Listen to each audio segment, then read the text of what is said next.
everyone, and welcome to Dear Dana. I have to remember to say that. Sometimes I don't think. I am so happy that you're here on this Wednesday night. I even have to think about what day it is sometimes in this panorama that we've had. Yes, I'm going to call it that. And I'm just so grateful that you are here tonight and that we can have these open discussions. And please, if you would like to hear more about the different discussions we have, whether it be about things we go through every day, psychological issues, problems that you may have that you want to discuss openly, new things that are happening in our world, commentary, topics, whatever. Like and subscribe. And you can even suggest things if you want to know more information. But at any rate, let's drop the intro and we'll talk about more. Thank you for being here at Dear Dana. And here we go.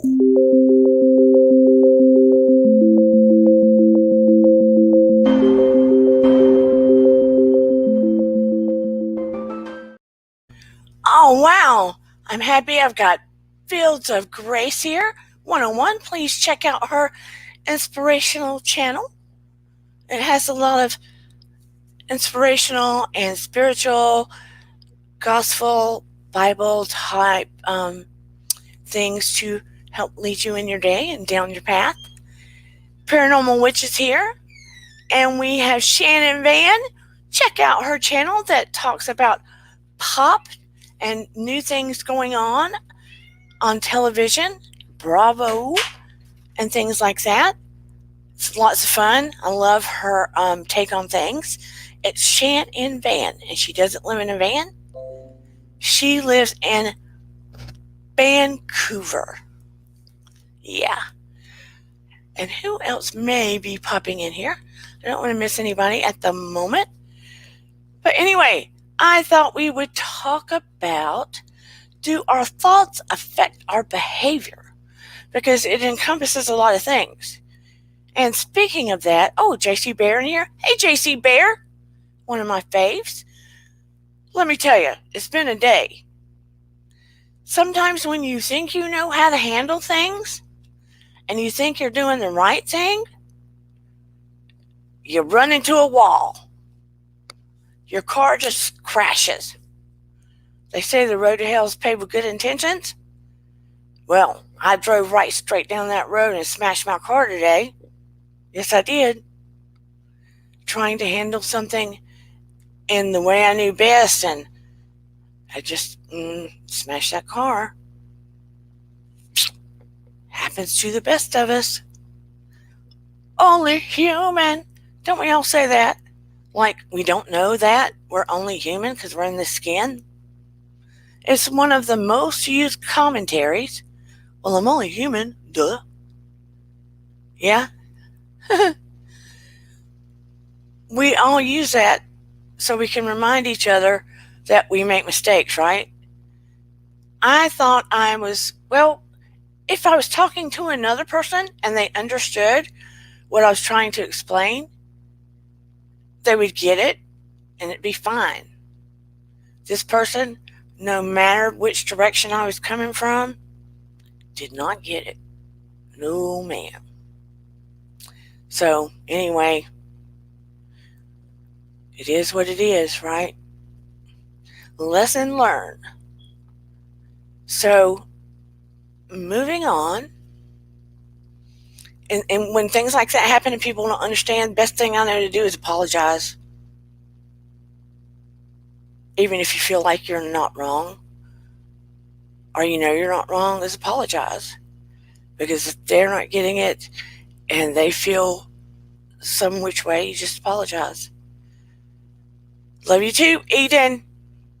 Hello, Dark Magician. He says, as long as your intentions are truly pure, and they were, it's okay. Sometimes people just miss each other when communicating. I didn't know this person. I was just trying to clarify a comment I made on another channel. So Anywho, as it goes, do our thoughts affect our behavior? That's a big fat yes. From my experience, I know mine do. Hello, vintage optimism. My thoughts do affect my behavior. I know earlier in my younger years, I could pass it off like I had more confidence than I did. I could pass it off. Not so much in elementary school, maybe not so much in middle school, maybe a little bit. As I got older, high school on up, I could pass it off like I had more confidence than I did. On the inside, I did not. My thoughts did not match my outside behavior, even into adulthood. I might even have moments like that now at this age 100. If I am having a down day or stinking thinking day or certain thoughts swirling in my head, it will affect my behavior.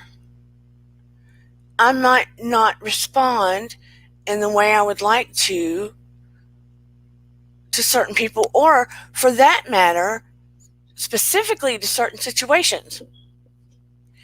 If your thoughts are on the low end of things, this is a good example, actually.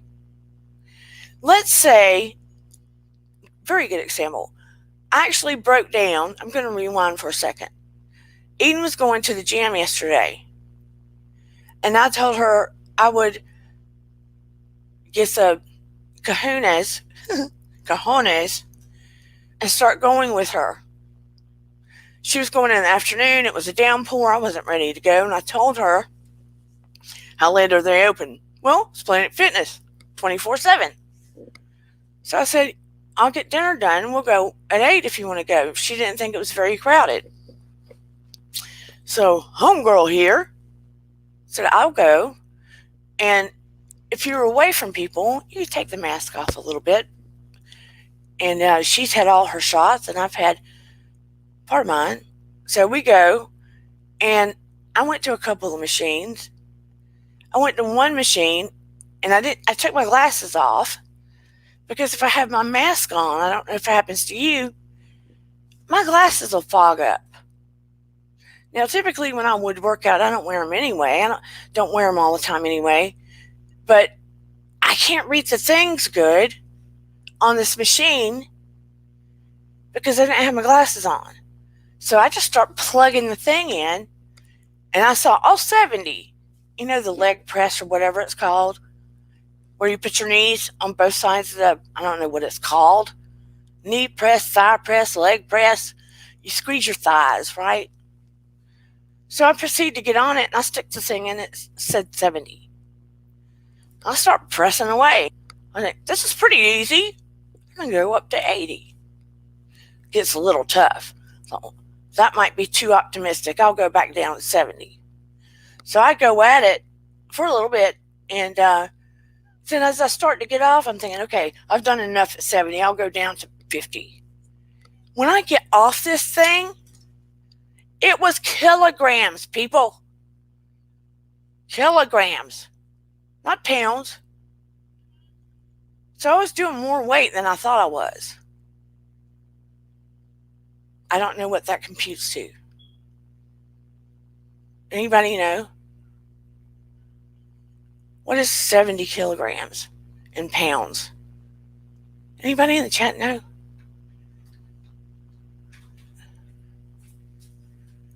So be that as it may, because I didn't know, maybe I need to look it up. Because I did not know, and I was more optimistic. And mind you, because of the pandemic, I have not worked out in a while. And you know I have my own issues. But yeah, I just thought I'm going to hop on this thing and do it. It's 154 pounds. Yeah, JC Bear. So I was pushing 154 pounds on my thighs. If I had known that was 154 pounds, do you think I would have plugged that thing in? No. I would not have. I would not have. So I probably could bust a man's head open with my thighs. What do you think? Maybe. So I proceed to get on some of the other equipment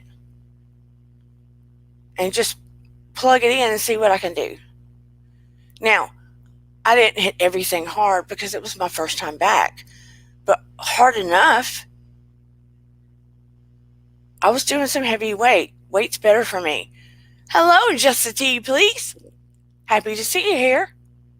So that just goes to say, I was telling myself it was one thing. I was thinking it was one thing.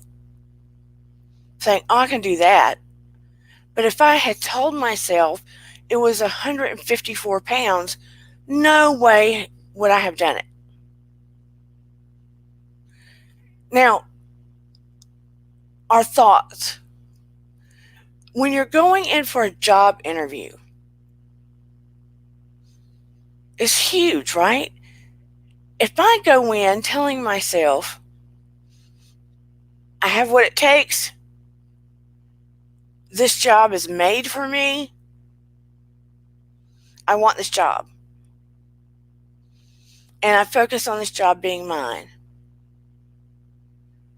It has been my experience in my life.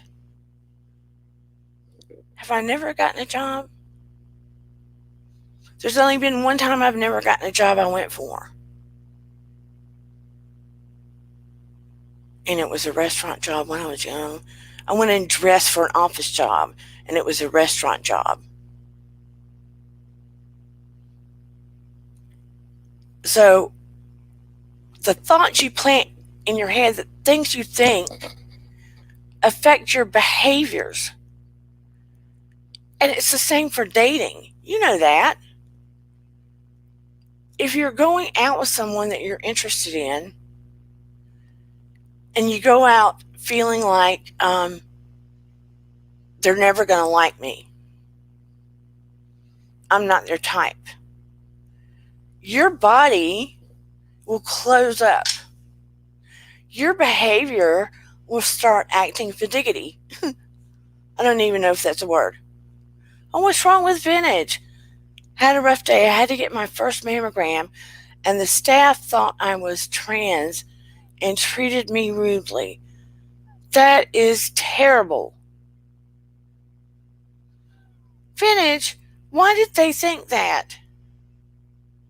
Or better yet, how should I say this? What makes you think they thought that? What did they do?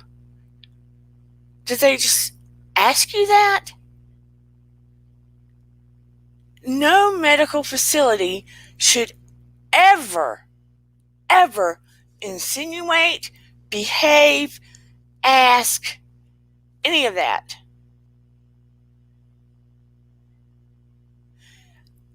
Furthermore, that is insane. You know, I don't know what the protocol is when you transgender and you get breast implants, that you would actually get a mammogram.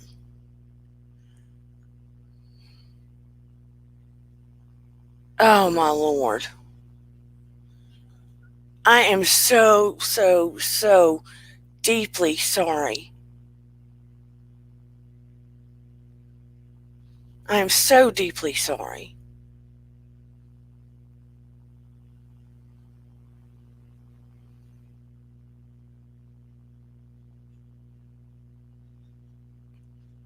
I might call and make a report. Actually, there's no might to it. I would call and make a report to the office manager or someone. No one should be treated like that ever.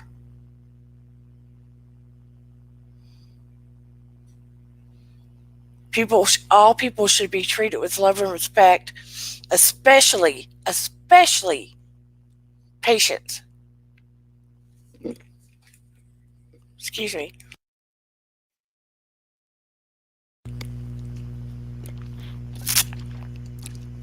That just upsets me to no end. I'm so very sorry. And that creates a domino effect because it affects your thoughts and how you feel about yourself.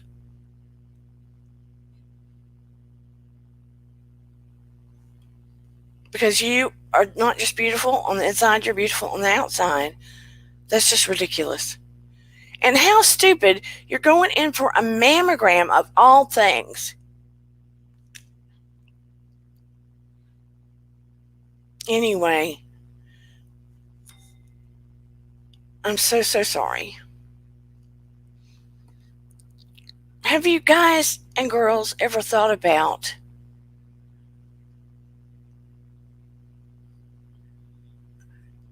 the ways in which your own thoughts affect your behavior or have changed something in your life?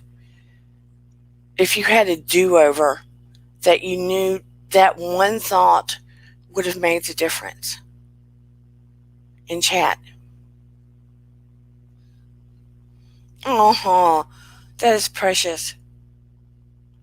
If I can make you feel happier, that makes me happy. You are loved here, Vintage.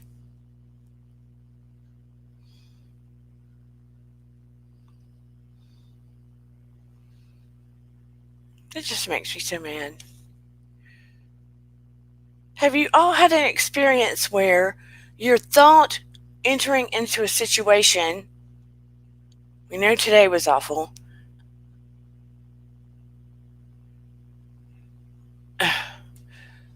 where a thought that you had entering into a job, a relationship, a situation, that one thought in your mind affected your behavior to a point that you knew that that was the key that created the situation?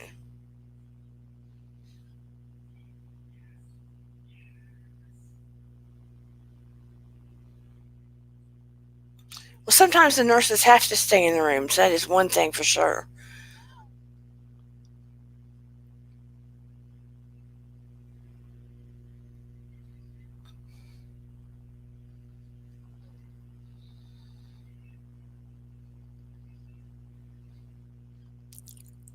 That would have been a time I would have just straight out asked them, Vintage.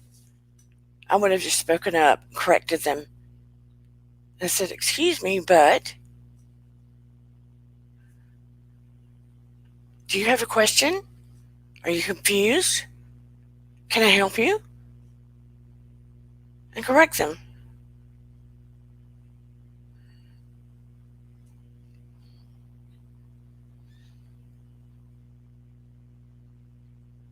They need to be reported, period. I would file a report.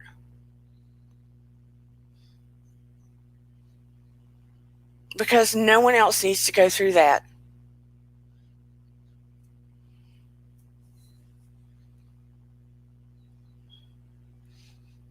Do you have their name by any chance? I would file a report as soon as you could, while it's fresh in your head, and tell them what happened. Do you agree, Shan? Yes or no?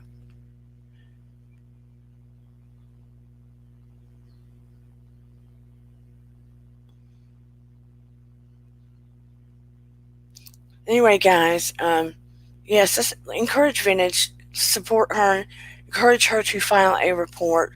Not only is it not fair to her, any future people, women going in there for a mammography do not need to have to deal with this, ever. Anyone, no one. And if I could reverse time for you and make this not occur, I would. If you need support in this, let us know. Yes and no.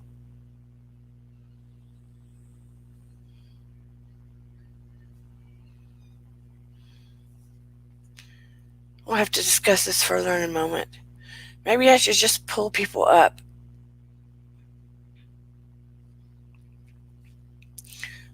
Anyway, to the topic. Do you feel your thoughts affect your behavior? Are you able to compartmentalize them in a way that they don't affect your behavior?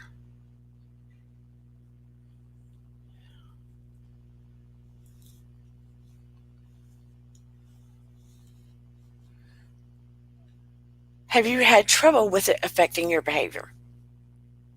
Where you thought you could deal okay, but when you are in certain social situations or other situations, you are unable to navigate it. Sometimes our unconscious thoughts can come out and affect our behavior, and we're like, okay, what the heck? Where did that come from? Why did I just do that? I have had that occur when I was younger. Where did that come from? Why did I do that? Why did I say that? I just acted stupid. What the heck? Like when you get all goofy and stuff. Especially, I know that we do if there's someone that we like. Or, let's say that we came from a bad background, or a lot of conflict, or a lot of trauma bonding, or we grew up in a difficult situation and we tried to overcome that, or we didn't get help from that, and we've stuffed it away. And then some of those thoughts are in our unconscious, and they later kind of creep up in the most inconvenient places. Those thoughts or those messages will come up like a little thought bubble, or a little, you've seen the angel and the devil pop up. When we don't deal with it and try to place, the singing thinking in our head, and you're like, oh crap, now what? Why can't I do X, Y, Z? Why does this always happen to me? Why can't I navigate certain situations? I'm not good in these instances. And so we ask ourselves, can I overcome this? Can I change this? Or is this just a part of me? Is this how I'm always going to think about myself? Or do I believe these random thoughts are true, and this is a script I'm going to play out for a lifetime? These are the thoughts I believe.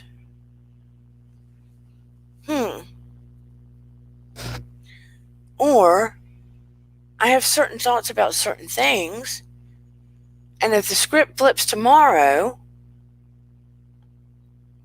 is my behavior going to change tomorrow?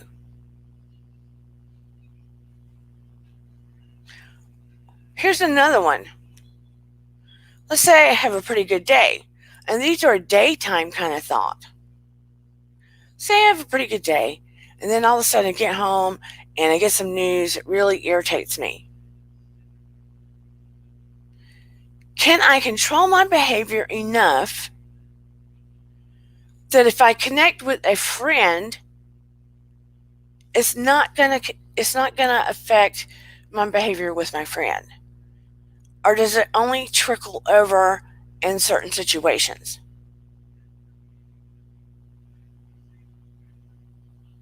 Hello, Marzi. Are you able to control it? Turn it on and off? Or does it linger like a cloud all of the time and you're sort of having to fight it off? Are you one of those that you can fight it off long enough till you go to sleep, and then you're thinking about it all night? And it spins and spins and spins.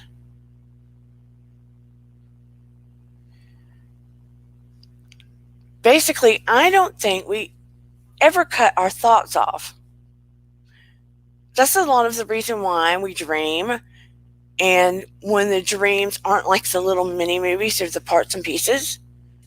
We get the little pepper and salt pieces that are like everywhere. That's our brain cleaning out, right?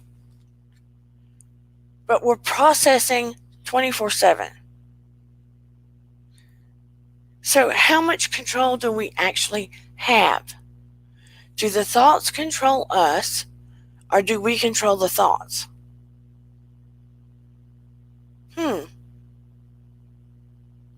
It's a really curious thing.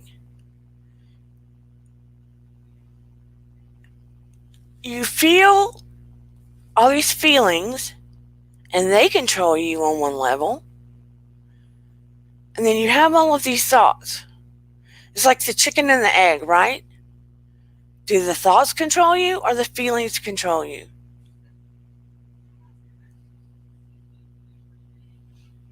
Or do the thoughts create the feelings? Or am I getting too confusing?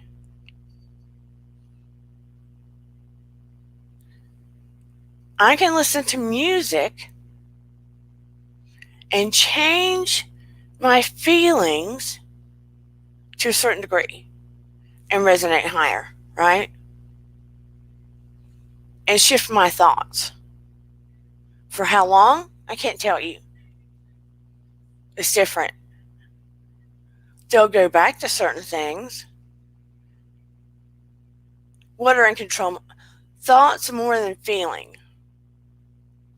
What if you're really, really sad about something and the feelings well up and you don't happen to be thinking about a certain thing, but you're holding those feelings inside? And all of a sudden you break out crying and you don't know why. And then you have that aha moment. Oh, I know what's bothering me now. So thoughts or feeling that's controlling you. When you have to figure out why you're feeling a certain way. Sometimes we get really bad headaches or stomach aches, right? Because we've pushed down something. Maybe we have pushed down feelings. And when those feelings come up, then we have to attach them to something. Please remember to, yes, thank you. I forget that so often. Please remember to like and subscribe. Yes. In a minute, I'm going to talk about, before I forget and bring people up, Vintage's Grace, her butterfly garden, if she hasn't disappeared. But we are complex beings. It's like we're almost human computers, yeah?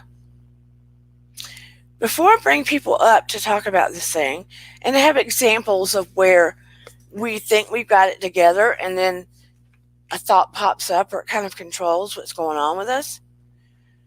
Vintage in the Bronx has butterfly bushes, just happens to be butterflies, not paid by Miriam.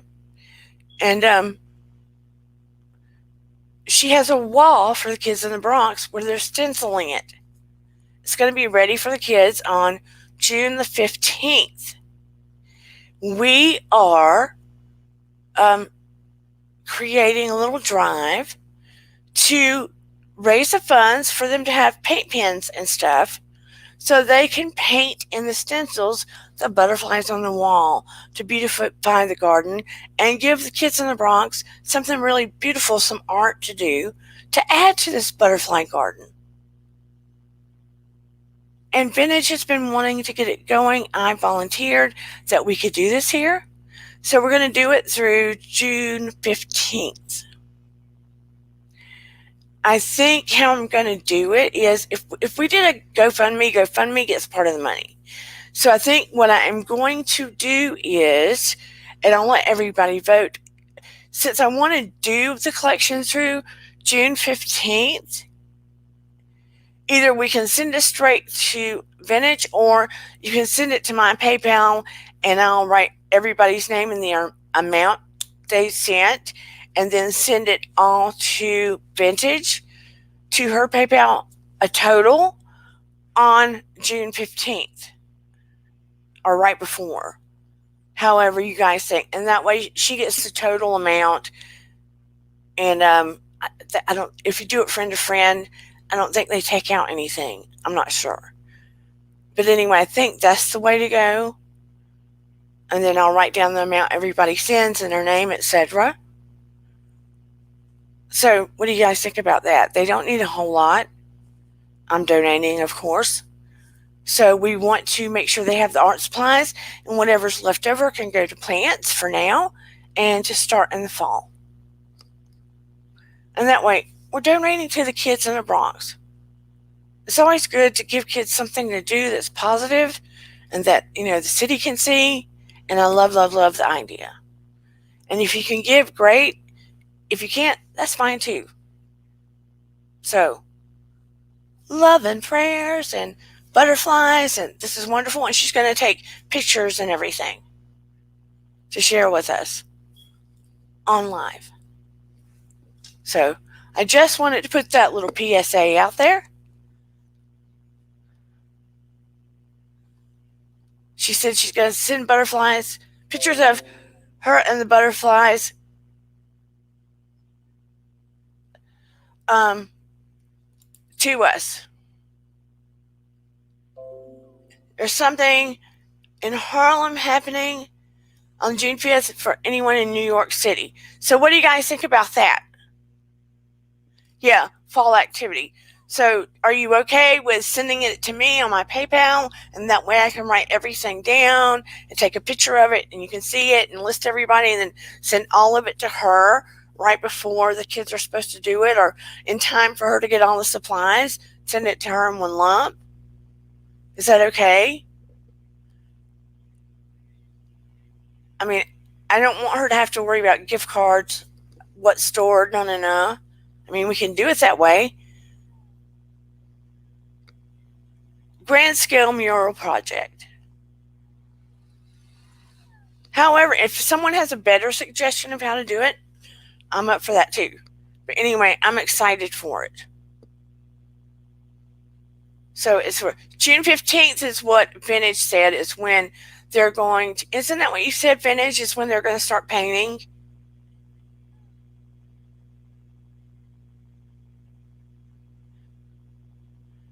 Vintage, isn't June 15th when you said they would start painting the mural with the butterflies and everything? That we needed to have it done before then or by then?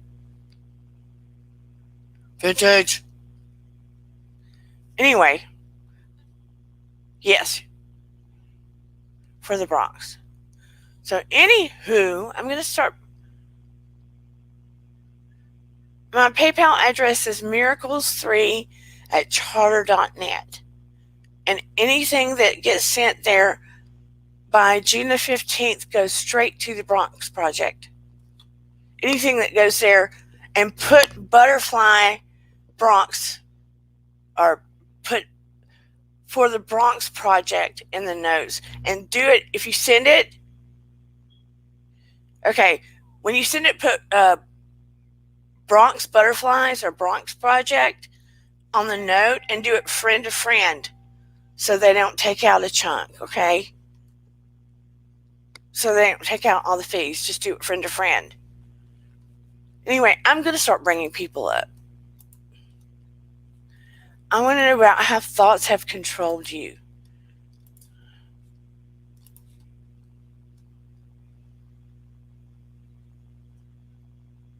Yeah, that's too long.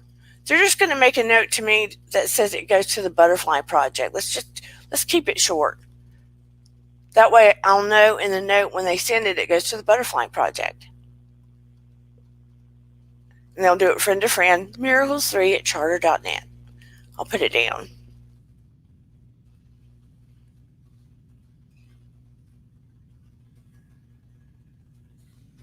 When do you want it sent to you by? That's the question, Vintage. When do you want it sent to you by in time to get the supplies?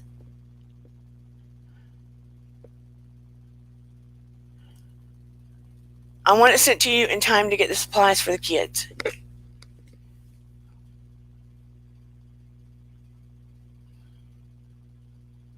Hello?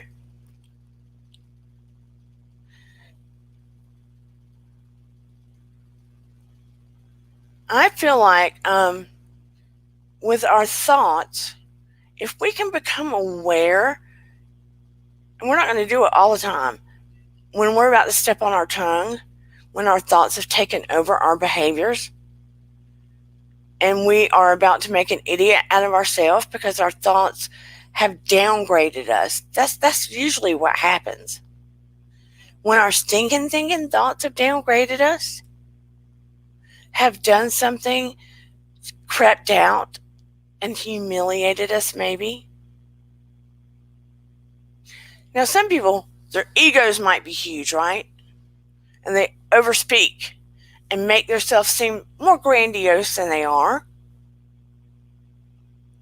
They need another level of work, right? But most of us tend to downgrade ourselves. If you see me blinking funny, my right eye is kind of hurting tonight. The muscles, sorry. Most of us tend to have hidden insecurities somewhere in our thought system. And we tend to downgrade ourselves, have inaccurate beliefs that other people don't typically see about us. People, it's a funny thing. People tend to see us, in a much brighter light than we see ourselves. We are the critical objector most of the time. There are a few of us out in public that, that is so sweet of you. Kim Taylor says, I will match the first $50. You go, Kim.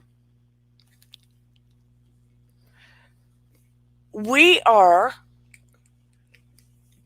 generally, there's a few exceptions, the most critical people of ourselves, our own worst enemy, that we have to fight the hardest against. So the thoughts that are piled up like a wall inside of us, some unconscious, are the ones that we're always trying to beat down before we get to something important, especially. It's nice when we can be around people that we feel 100% comfortable just to let it roll. Yeah? I hope you guys can feel like that here. I love you unconditionally, positive regard. Not going to judge you. Unless you go out and hurt somebody, then, that's a whole nother ball of wax. If you go out, intentionally trying to be evil or something. Trying to be mean, like, you know what I'm talking about. Don't want to get flagged. You know what I'm saying. But, I want people to be able to feel like they can let it hang out here. To speak their heart. To be real. Genuine. Like the friend that you haven't seen in years and you pick right up. Like no time has passed. And you don't feel like anybody's going to worry about if you're goofy or something is glitchy, or like I have glitchy times, or your accent's funny or anything like that. You should be able to feel okay being genuinely you. Because there is absolutely no one else in this world who is you. It's true. You might come close to finding somebody that resembles you, but there is no other soul like you. So it's really, really time to let go of the thoughts that no longer serve you. The ones that either people gave you when you were a kid, the unrequested thoughts that made you feel less than, that you filed away in your internal library somewhere, the ones that you took on as a truth that made you feel broken or not as good as. There is no other person in the world you have to measure up to. Not really. Even the people that you see on TV that are, beautiful or rich or this or that, it is all a fantasy. It's a fantasy. When they're in their room and the door's shut and they're dealing with their own thoughts and they're stripped down to their underwear and they're going to the bathroom just like we do, they are humanity. I watch people on television and everything, and yeah, there's movie stars and all of this stuff, but in my mind, I look at them and I think, they are just people in the skin suits, just like me. Just like you. I'm glad they have everything they want and they're doing their life's passion. But if they needed help on the side of the road, I would help a human being on the side of the road. We have to get to the point that we are looking at ourselves and thinking, wow, I am taking this day and I'm doing the next right thing.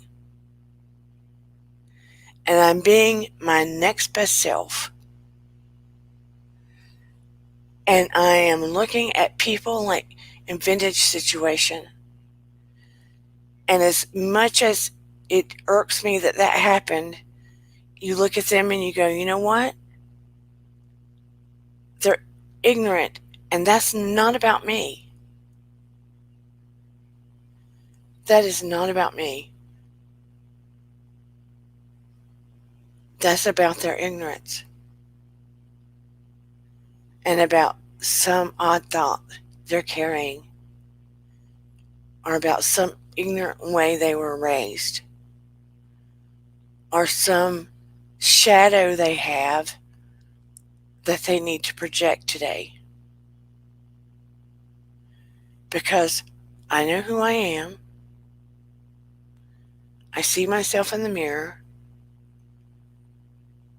I'm reflected back to me from the people around me that I interact with.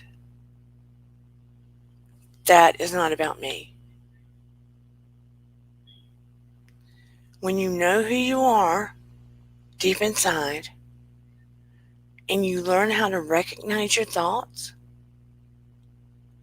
then your behavior can become in check. And you can use it to your benefit instead of your detriment. Does that make sense? Because as far as I'm concerned, the interaction and the feeling that I get from all of you when you're in here, when I read comments from people that have watched, I sense the beautiful souls and the people that seek growth and want to be better and acknowledge that we always have to look to grow. None of us stay stagnant. None of us hit a pinnacle. Like I said before, if you've hit a pinnacle and you're done growing, what is the point of being here? Right? What is the point? I feel like we're all supposed to grow and we're all supposed to make a difference. And when you see the people that have gotten stagnant, that aren't growing, that are standing in shadow and not doing the work, don't waste your light, but throw some light at them. I feel for them because they're surrounded by shadow. When they act like that, it is not your problem. That's not about you. You're in a period of growth. Feel your pain and recognize your pain and then shrug it off and give it back to them because they need to grow.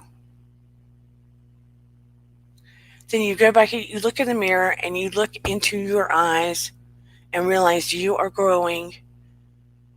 You're growing. You are in every little thing that all of you do, the smallest of things that you're doing on the daily, even when your thoughts about yourself are not where you want them to be, each and every one of you are striving to go beyond and grow bigger and make a difference. And your light is growing bigger. And it's creating a domino effect. It is. Every good little thing that you're doing, every kind, loving interaction that you are doing with others in your day is creating this domino effect that you don't see. But it goes on and on and on and on and on and creates all these ripples on the daily. On the daily. That could go into the thousands, the millions, on. You think I'm kidding? I'm not. So your behaviors are affected by your thoughts. So even when you're getting these down thoughts, these low energy thoughts, these beat yourself up thoughts, look at them for a second. Just for a second. And try to recognize, do they belong to you? Are they accurate? Do they serve you? Are they of kindness? Do they make a difference in your life? Do they help your behavior? If they do not, get rid of them. And hold on to what resonates within you as a truth.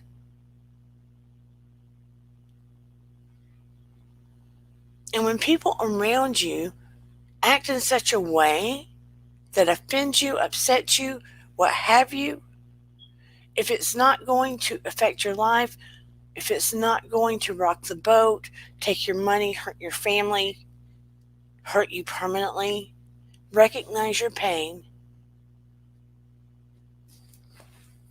feel it, recognize it, then recognize who you are, and then realize what's going on is not about you. Am I making any sense? Or have I lost everybody? Everybody's so quiet. I think maybe I lost everybody. Did I lose everybody? It's so quiet.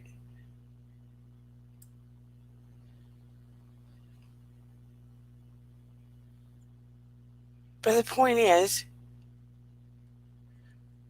you can modify what does not bring you love.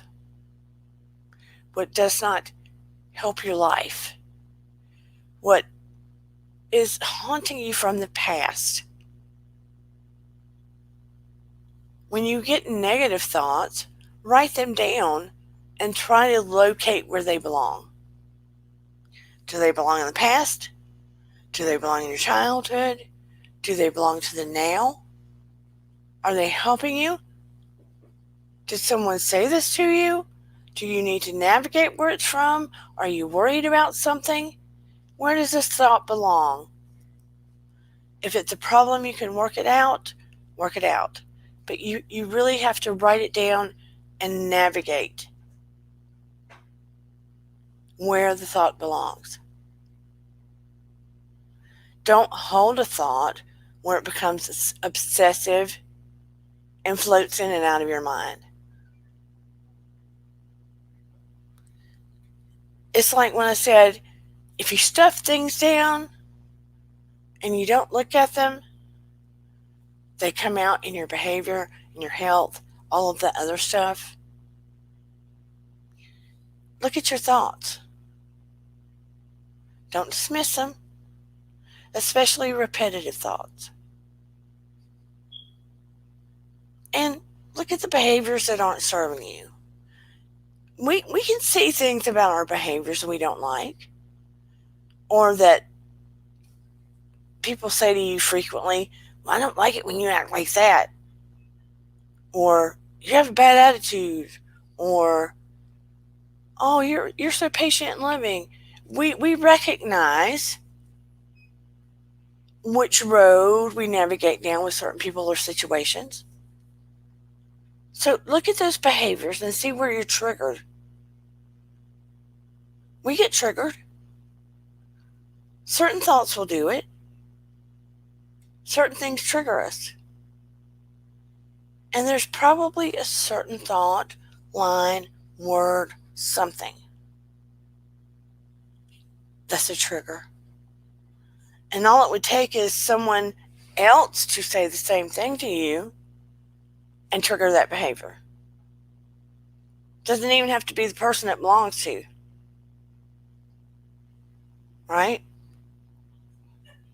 I used to hate it when so-and-so said that to me. Don't you ever.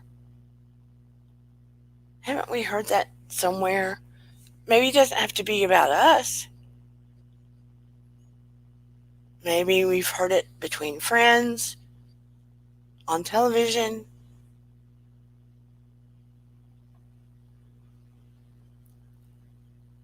But if we just break down our own self and understand our own self more,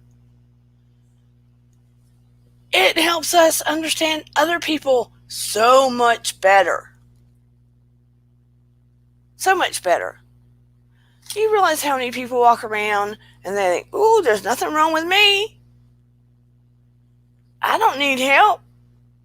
Nothing wrong with me. Honey, there's a little bit of something wrong with everybody. Everybody. Me too. There's a little bit of something wrong with everybody. No shame. We all have quirks. All of us. I do not care who you are. There is a little bit of something wrong with everybody. There's a lot of something wrong with some people. But the more you understand yourself, the healthier you are. The healthier you are.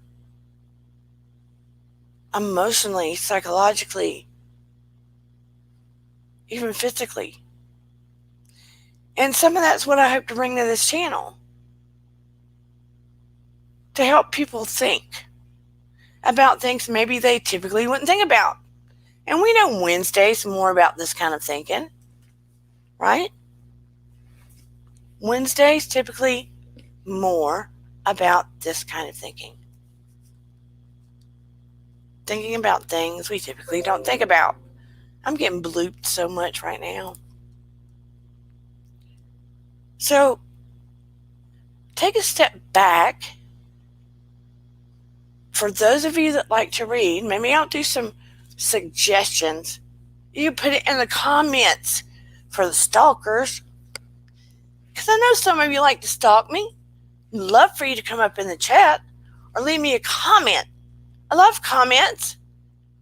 If you would like to direct some things that you would like for me to talk about, especially on fun Saturdays, but things you would like for us to focus on or talk about, relationships, anything like that. But yeah, leave me some comments if you would like to ask any questions or tell me any stories of how your thoughts have affected your behaviors. Funny stories, sad stories, mad stories, any kind of stories. But yeah, I love to get your comments. But that being said, I don't know where I was. Yeah, please like and subscribe, of course. But I like trying to bring this kind of information to people. And I know where I was going with it. If you would like some suggested reading, if any of you are readers, and I'm not talking about the real academic ones that you're like, oh my gosh, this is too heavy and too deep and too much. I'm talking about some of the more fun, if you want to call fun, self-help, psychological type books, down in the comments. I'll put some of the ones I like. Some of it could be spiritual, even. You know, we do some of that here too. I ain't afraid of no ghost. But I just feel like the more you get to know yourself better and how you tick, the more you understand people around you, and also the more you don't question, is that about me or them? Did I really do something to upset them like that? What happened here? Have you ever been in a situation with a friend or somebody and you're like, whoa, how did this train go off the tracks? I don't even understand what just happened. I've been in one of those. And you're like, wait. What is this about? Because I don't know. And you're all upset and fatiggity. And then it takes you a hot minute and you realize, whoa, that wasn't about me. I triggered something. I triggered something which is not about me. Have you ever had that happen? I have had that happen. Who has had that happen in the chat? Have you ever triggered something with somebody and all of a sudden things went south real quick and you knew it was not about you? Hello, Adam Harris. Woo, I wasn't scrolling down or something. I'm so happy to see you here. Yes, manipulation is the worst. Why was my scroller not scrolling?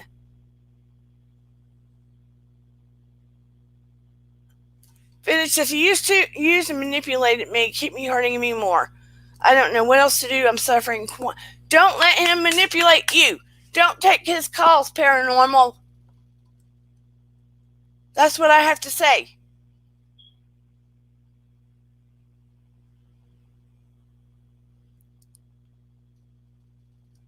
I'm reading the comments. I'm a day late and dollar short because my stuff wasn't scrolling.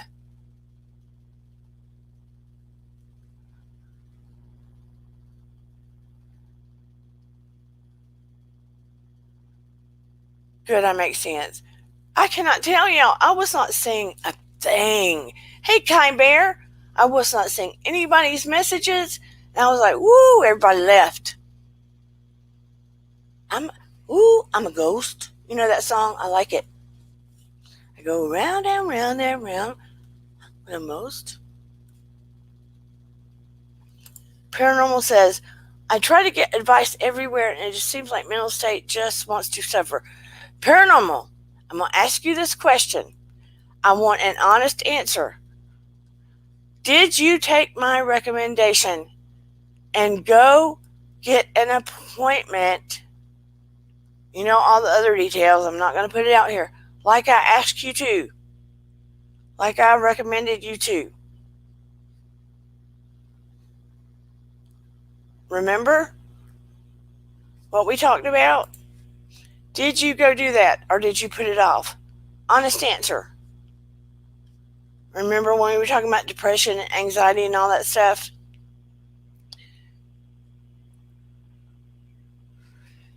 And if you know you're going to get a call from somebody that they're going to manipulate you, bring you down, and make your life worse, do not take the call. Refer them to your, in this situation, paranormal attorney. Do not take the call.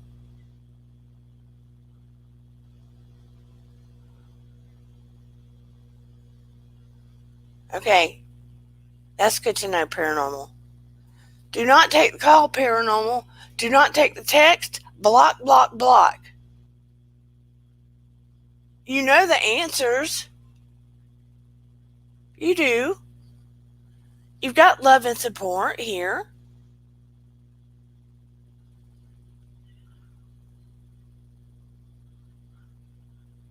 I don't pity the fool. I'm not talking about you. I'm talking about your ex.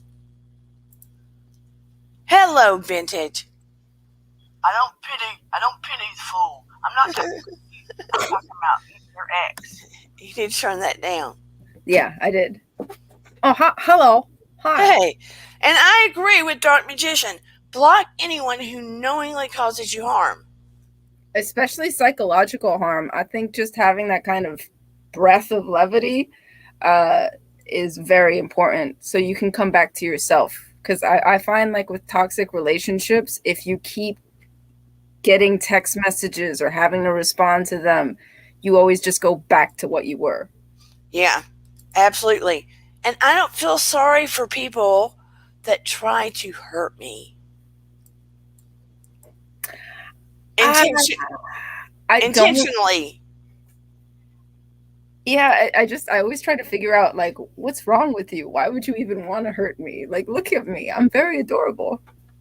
But I'm saying if people intentionally try to hurt you and then come back wanting you to feel sorry for them, goodbye, see you. Yeah, that's manipulation at its finest. That's a disease. Yeah. That's narcissism and manipulation.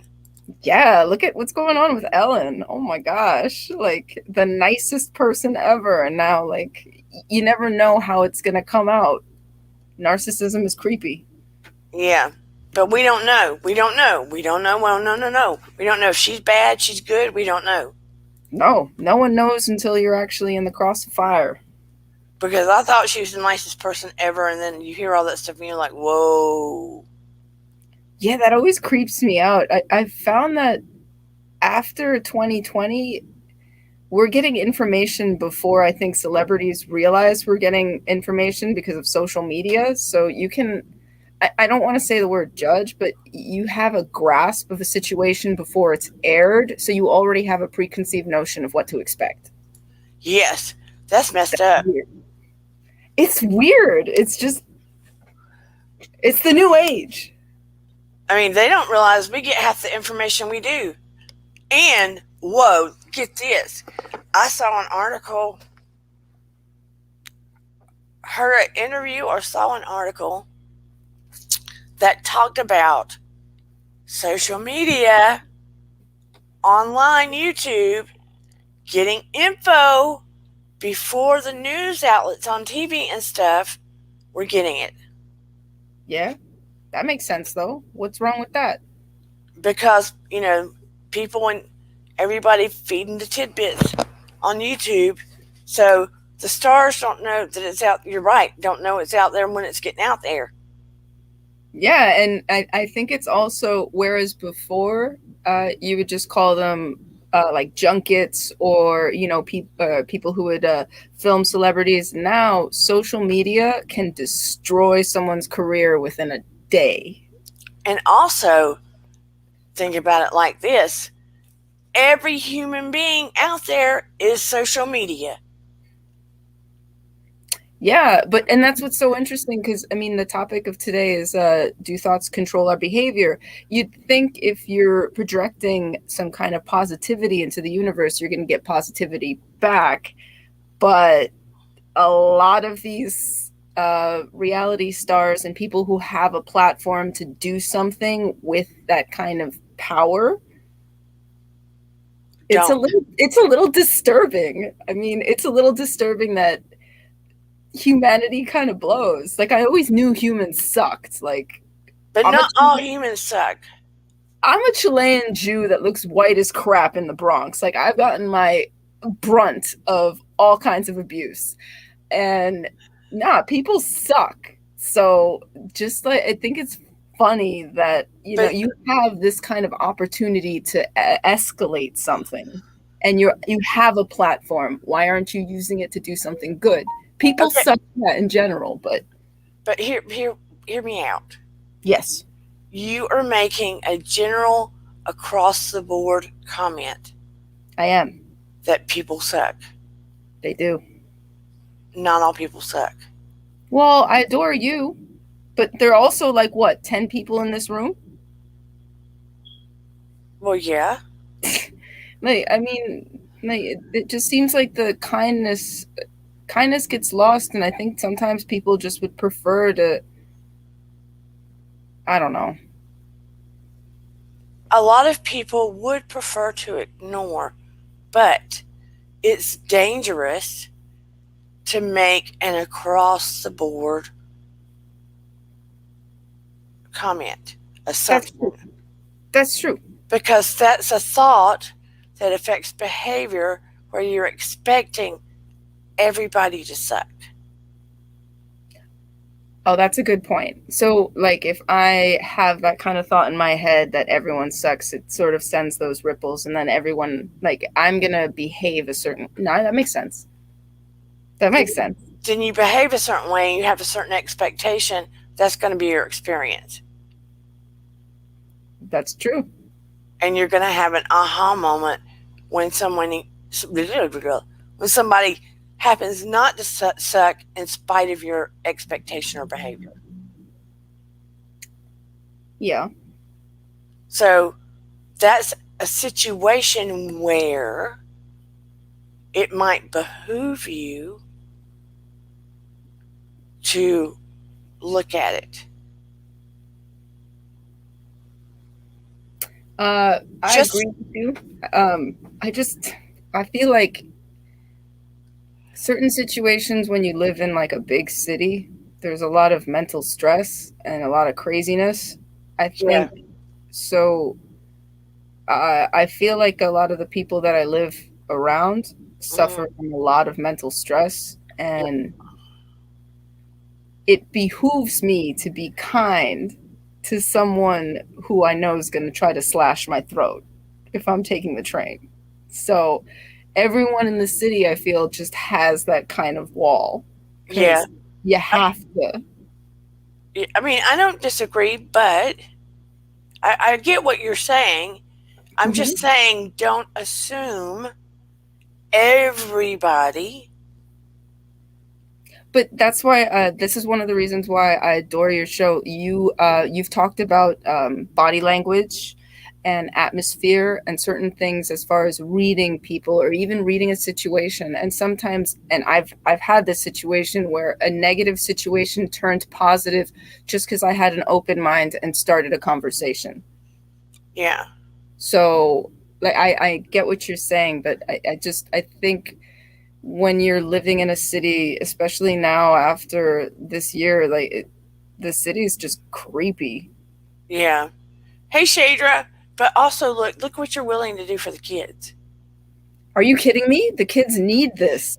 And I love that this is such a great idea because with COVID, all they need to do is whenever they want, they could just come in and color in a butterfly. How easy is that? Yeah. And I was trying to get funding for this for like 2 months, and I don't want to say her name, but oh, come on. Like, it's like no money at all. My friend works at the art store. We're already going to get a discount. My sister works for the Board of Education. We can get like a 10% discount on top of that, and still no one wants to help me. All I need is markers. But it's just fascinating that no one, as far as the arts go, no one really wants to encourage anything. And even like mental health and mental health awareness, it's very interesting how it's a very sensitive topic. But when I was a kid, we had an art program, we had a music program, a dance program, and even though I'm very obviously a weirdo, I feel like I'm well-rounded because of it. I'm a weirdo. Exactly. And I bet you can dance and sing. I don't know that I can sing, but I used to dance. I know you can.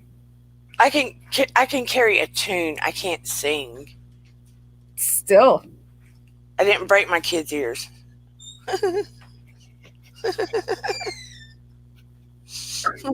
If that makes any sense. It does, actually. But I'm so glad you're here, Shadra. But we are starting the funding, and we'll see where it goes. Yeah, and I'm going to send pictures. Because there's also something going on in Harlem on the 5th, so I'm going to see if I can do something there, too. What is it exactly going on in Harlem? Okay, it's the, hang on. Just going to pull it up. All right, it's the Greensdale Mural Project. Let me see if I can pull it up. It's the Greensdale Mural Project. It's in Harlem. It's going to be around 125th Street, and it's going to go all the way to 5th Avenue in Lexington. So artists can come in, and the entire area is going to be just scaffolded, and you can just do whatever you want. So my plan is to get a lot of my friends have kids, so just try to do some stencils and then have the kids color it in. I am encouraging graffiti to children. Oh, I see all kinds of graffiti on the walls. Yeah, it's going to be awesome. I'm seeing old pictures, so I can't see the... Well, the new one's going to be on the 5th. The last one, I think, the last video that's up is 2019 because, of course, 2020 was COVID. So. Oh, it's showing me Wisconsin. Oh, yeah. Go to Harlem. Greensdale? Hang on. Let me see. I can see you link. Gransdale. Oh, Gransdale. Yep. Mural project artwork from uptown artists that support and uplift the community. Okay, let me see if I can do that now. I'll hit share. Let me see if I can. I could send you the link. I'll see if it let me share it. Okay. There. Oh, I don't want to see that. Go away. I just posted up the link. I don't know how to do that though. I'm not. Okay, here it is. Can you see this? Me? Yeah. No. Oh, hey. I was scrolling it. Can you see it? That's it. That's it? Yeah. Yeah, that's it. So that's going to be really exciting. But my plan is also, again, just to encourage more kids, just to, especially after COVID, I love the idea that all I'd have to do is, and keep in mind, this is the laziest way to do art. All I have to do is just stencil and and then kids can just come in and color it up. I love that idea. Well, right now, we'll try to see what we can aim for the butterfly. Oh, yeah. Because we only have, it's almost the end of the month, Memorial Day weekend is coming, so. Well, I'm putting up the canvas this weekend. I already did the measurements and everything like that. I just have to make the stencil. And then my friend is going to just see what kind of markers they have at the store. And then I'm just going to buy them. Okay. Yeah. So we will go for that. And I just can't wait to see what the kids do and see what it looks like. I'm really excited, to be honest. It's a very zany neighborhood. You have to keep in mind the Bronx is universally like the most influential as far as the arts of all the boroughs in New York City. Like if you look at everything that comes out of the Bronx, I just find it fascinating that no one really cares. Well, we've got to have hope because look at the kids. We don't want them thinking everybody sucks. Oh no, I know. They'll figure it out as they get older. No, I don't. I'm sorry. I'm going to stay in the cup half full, even though I know there's dark and everything else. Believe me, I know there's evil. I do. Experienced it, seen it. I know that there is, but I'm a person of light, and the only way we're going to save ourselves is to aim high. That's true. Maybe it's just because I'm someone that kind of recognizes darkness, so I appreciate light, and that's what I strive towards. I recognize darkness. I recognize darkness. Yeah, I recognize darkness, trust, and believe, but I glow in the dark. You see this? I glow. That's another Dana-ism. I need to write that down. But I glow in the dark. I glow when I don't want to glow. Oh my gosh. That's a classic Dana-ism. See, this is one thing I really enjoy about your channel. You always find a way to just, if someone comes on and is talking or speaking about a negative situation, you always find a way to empathize and just find the positivity. That's something I really appreciate. Well, I appreciate you too. But I mean, when I say that I do recognize and have seen, believe me. Oh, I've seen, yeah. I just know that I cannot survive in the world without being in light. I can't. No. I mean, and I think that's why I was so attracted to horror and stuff when I was a kid, because I felt this intense need or this knowingness that I would have to. It was like a knowingness that you feel like you have to combat it. That's interesting. Yeah, it was a feeling as a kid. Yeah. That's interesting. You almost wanted to test the walls. Yeah. I know that sounds odd, but yes. Yeah. I was scared of I still kind of am scared of the dark. I still cannot to this day watch Poltergeist. Come into the light, Caroline. Yeah. Nope. No. No. Absolutely not. No. Creepy. But I mean, it's like, I have to warn my daughter about what can go on and when you're out there and how you have to be aware, right? Of all the bad, but all the good at the same time. But you have to be aware of all the dark and all the bad, but you have to look for the light while being aware of the dark. Yes. And I think that's the struggle. I mean, as far as balance, I think, is the constant human struggle, existentially.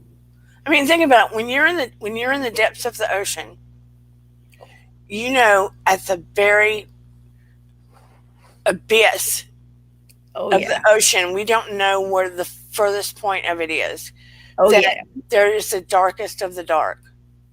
Mm-hmm. But in that space, you are always looking for the light, for the place that you can come back up for air. Oh, that's true. That's true. To be honest, though, when I'm in the depths of the ocean, I always look towards the darkness, and that's when I'm like, okay, I need to go back up. That's my point. Yep. You're looking for that light for where you can go get the air. Yep.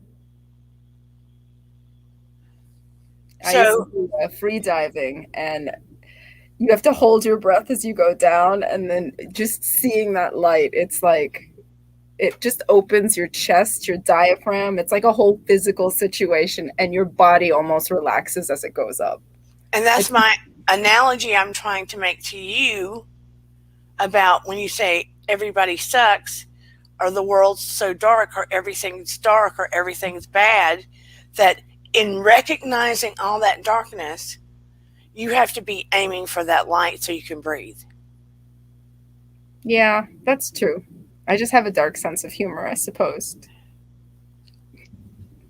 But I mean, that's the point I'm trying to make to everybody.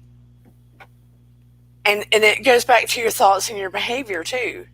If you're harboring those thoughts that are bringing you here, right? You have to look at them and see, are they serving you? Where do they belong? What shelf do they belong on? If they're not serving you, they go in the bin. And then you have to go to what's serving you and go back up toward the light, right? And That's know where your behavior belongs. that I feel that's very true. Uh, I definitely, when I was younger, would hold on to grudges, and it would always just make me feel worse. Like there are certain things that I don't think anyone can get over as far as building a healthy relationship with someone who's messed you up so much. But as far as your own mental health, moving past certain things, like if you keep focusing on what's negative, you're just gonna feel negative. I Right. get that. Yeah. When you get to the place where you no longer, I don't know what the word is I'm looking for, where you no longer feel good or bad about that person. Mm-hmm. What is the word I'm looking for? Apathy. Apathetic. Um, Not exactly that word, but Indifferent. indifferent. Where you feel indifferent about that person, Then you can move on. then you've won. Yeah. Then in some way you as a person has healed. Yeah. But it still feels like a wound. Indifference, I think, still feels like a wound. Apathy is still like that kind of hate, like, I'm just waiting for you. But indifference, I get it. No, when you're indifferent, that's when you could just work on yourself and they no longer are part of the equation for you. Then their yuck is their yuck. You win because they have no power over you any longer. Does that make sense? Yeah, it does. As long as they have any effect on your behavior, they win. That's true. Even if you don't see them for 10 years, if they're still affecting your behavior because you're carrying a grudge, you're doing it to yourself at that point. Yeah. It's a difficult thing to break when you're prone to grudges. Again, that's Scorpio. that's a perfect point, an example of where a thought affects your behavior, Yeah, because that's your thought affecting your behavior. I know. It kind of sucks because Well, it doesn't make you feel good. it doesn't make me feel good, but at the same time, you know, when let's say my dad didn't put the milk away, I just decide to empty it and put it back in the fridge and just wait for him to open the empty milk carton. Okay, vintage. You know, I, Okay, okay. Schlemiel schlemazel. Sometimes, you have to Haas be a and little bit of Pfeffer a schmuck. Incorporated.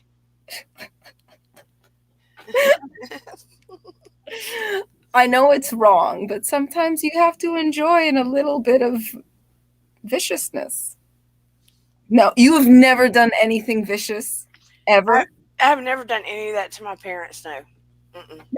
I love that you say to your parents, I'm saying anything ever vicious. You've never done anything, just a little inkling of like cartoon laugh, so it's not even all that vicious. No, I don't think so, actually, no. See, you're a goddess. No, I'm not. I mean, I poured out my ex-husband's beer and put tea in it, but that's because he didn't need any more. That's vicious. Who does No, that? that's not. That's smart. Okay. Okay. He didn't need any more. Conditional viciousness. I know he probably didn't need any more. I mean, alcohol. Yeah. So that's still really funny. Yeah, it is. But it was smart.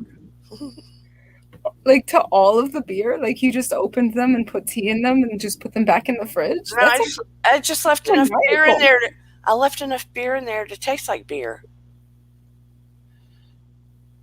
I did take the leaf blower and blew my daughter out of bed so she'd go to school. You did what?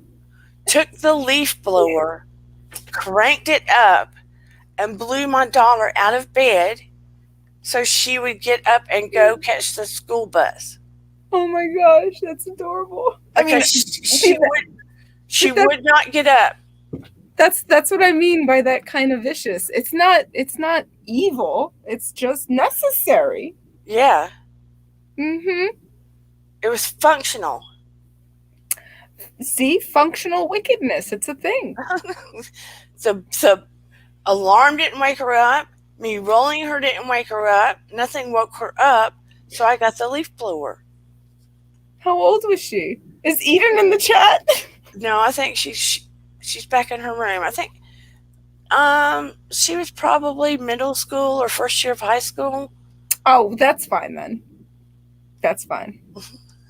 No. Oh no, she's there. I remember that. Yo, Eden, you should jump in the chat. See, sometimes being vicious is not vicious. It's just necessary. I'm like, whatever works. Yo, that's funny. At least I didn't whip her butt.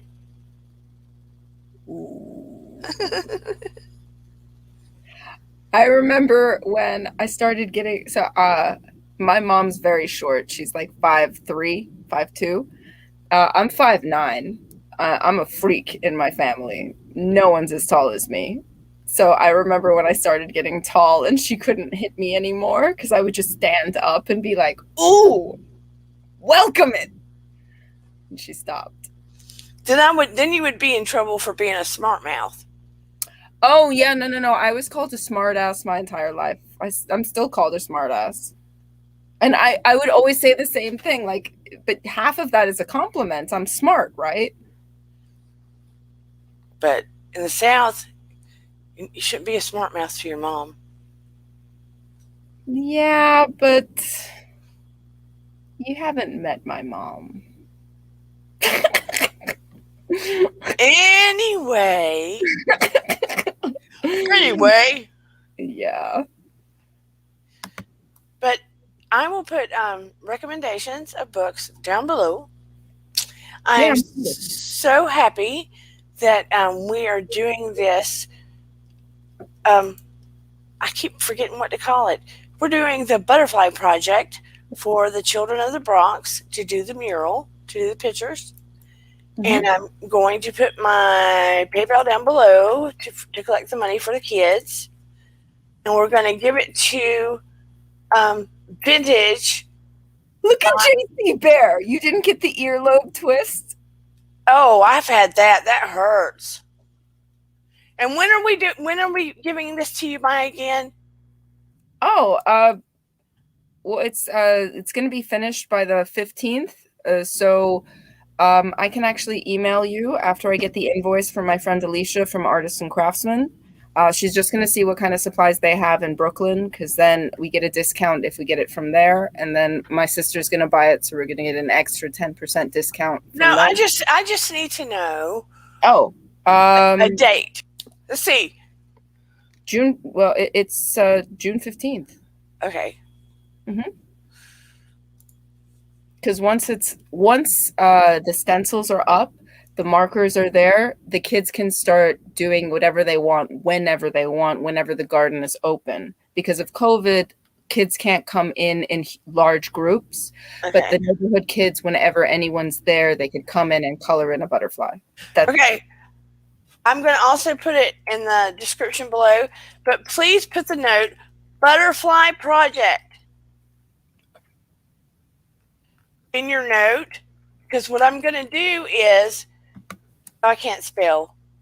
I have my glasses on. I'm going to accumulate it, put everybody's name that donated it, and give it to Vintage in one lump sum. And then she's going to have pictures and everything of everything they do. Yep. And actually, anyone who writes down their name, we can even probably put it on top of the mural as well.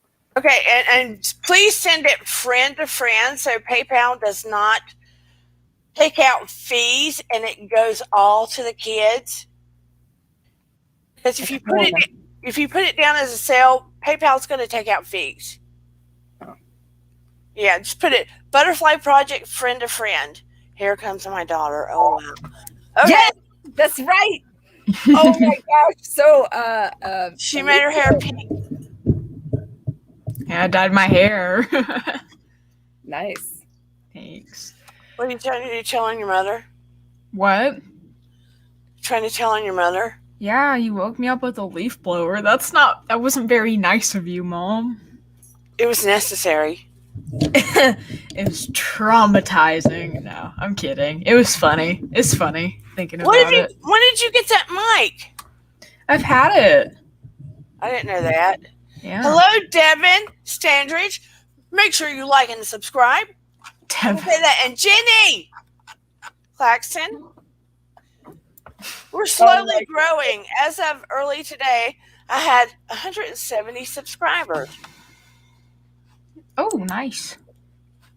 That's See, good, Mom. on our way. Hey. And I'm starting to get involved on vidIQ.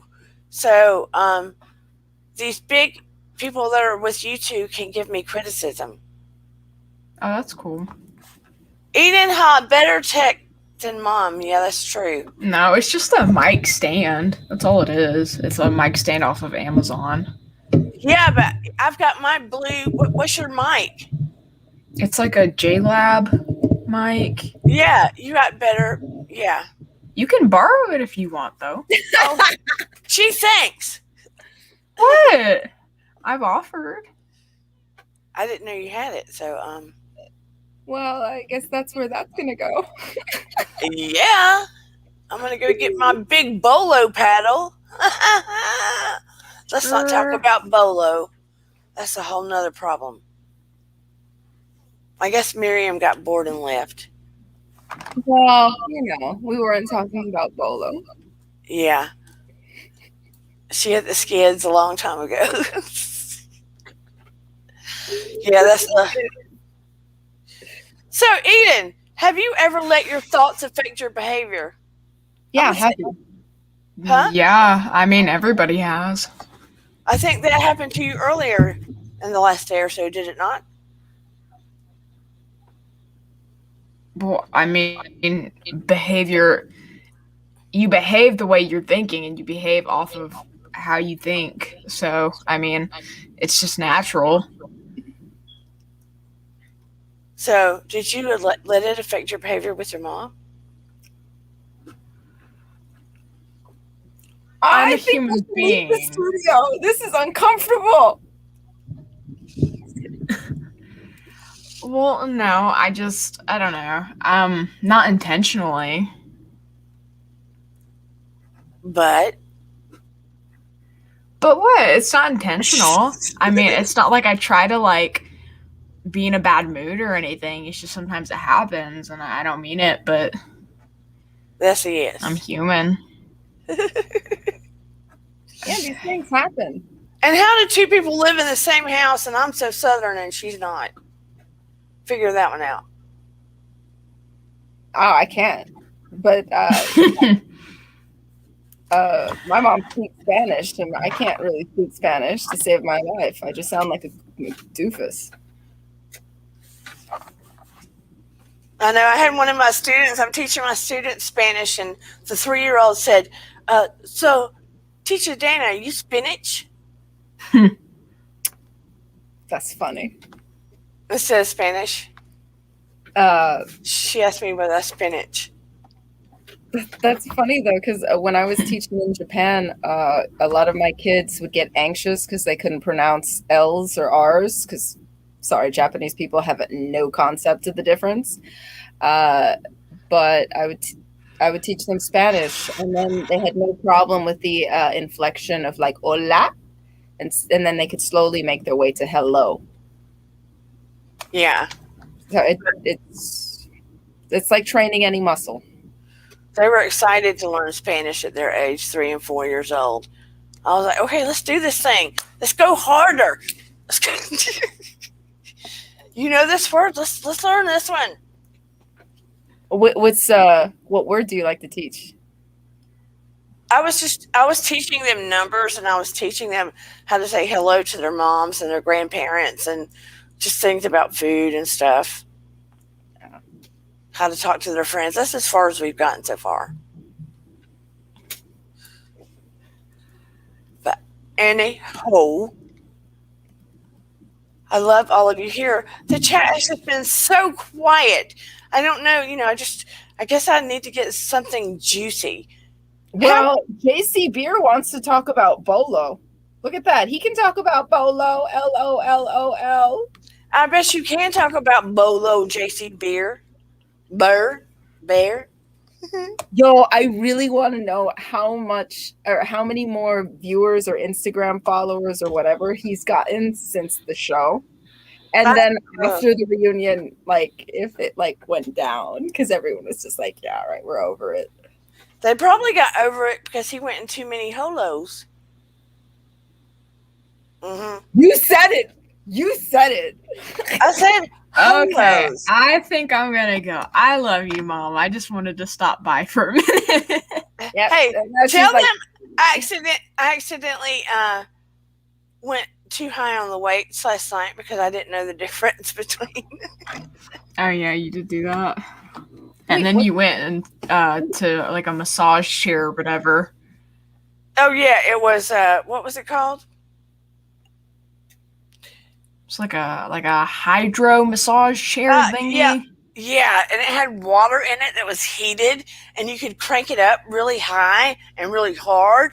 And I thought, oh yeah, my muscles hurt. I'm gonna crank it up high. Not hydroponic, hydro something massage chair. I cranked it up too high, and it was like I was on the ocean like this, and it was really hot and everything. I was sweating. I did not like it at all. Yeah, that doesn't sound very appealing. I mean, it sounds amusing, but not appealing. I got seasick. No, not really, but I don't want to go back on that thing. I'd just rather get in a chair that beats you to death. What? Where do you go for these chairs? It was at Planet Fitness. Oh, gotcha. Yeah. But in the South, I don't know if it's because we were in the South, but men were opening doors for us and everything. Weren't they, Eden? Mm-hmm. Oh, that's definitely a Southern thing. No one opens the door here for anyone. And whenever they do, you look at them really suspiciously, like, what are you doing?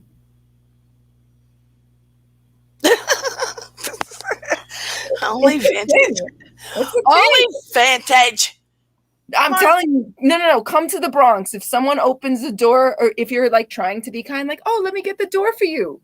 Everyone will be like, why? Why are you holding the door for me? What do you want? I bet JC Bear opens the doors for people in Canada. Yeah, again, Canada. And he lives in Toronto. Again, Toronto. Maybe you need to move.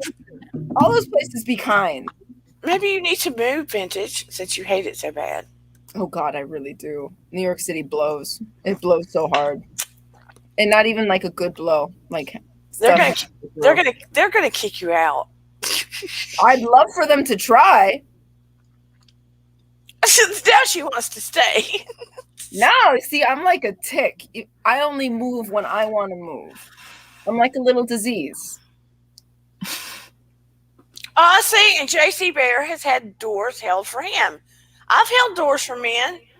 especially when their hands are full. I would so hold the door for JC Bear. Are you kidding me? He just, like, he has that beautiful voice, like, oh, thank you for holding the door for me. And, like, he'd be like, be still my heart. He's just, some people have that kind of atmosphere of kindness. I had to choke. Exactly. Oh. Okay, I love you. I'm gonna go. Well, I love you too. Yeah, She thinks it's funny because I had to choke. well, she's your child. Yeah, We're weird like that. it was wishful thinking. Oh, the bear! Yes, I'm here. Hello. Hello. Vintage. I would so hold the door for you. How are you Don't doing, know. darling? I don't know. Hello. Vintage. What? You have visited, I don't know, when I've gone to New York, I've never had anything like that. I've never had anybody be mean to me. Oh, like, really? I don't know. Like, maybe, yeah, like, I mean, I loved it.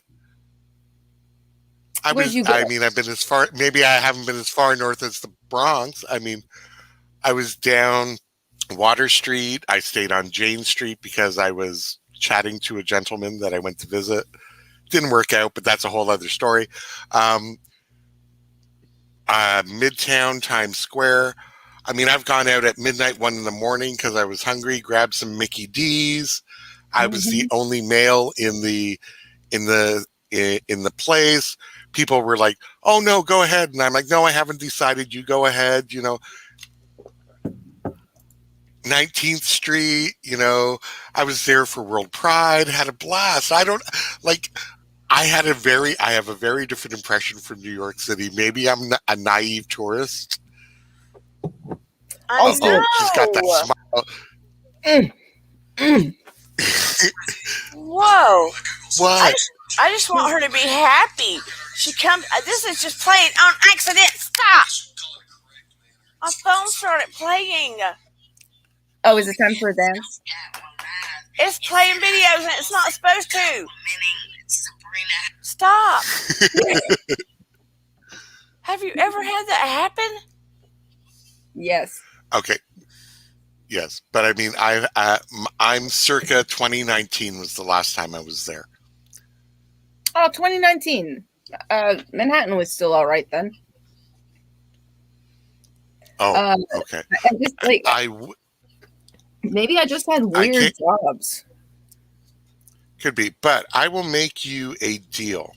Okay. If you design a stencil with the butterfly, but you have to use on the butterfly's wings, the patterns have to be maple leaves, little maple leaves in different colors.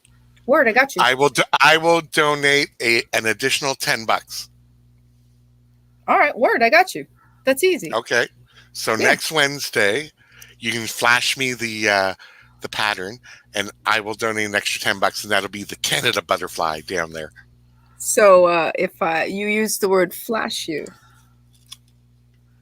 Flash you? So I'll flash you. I'll flash you. An extra $10, right? So you said the word flash, right?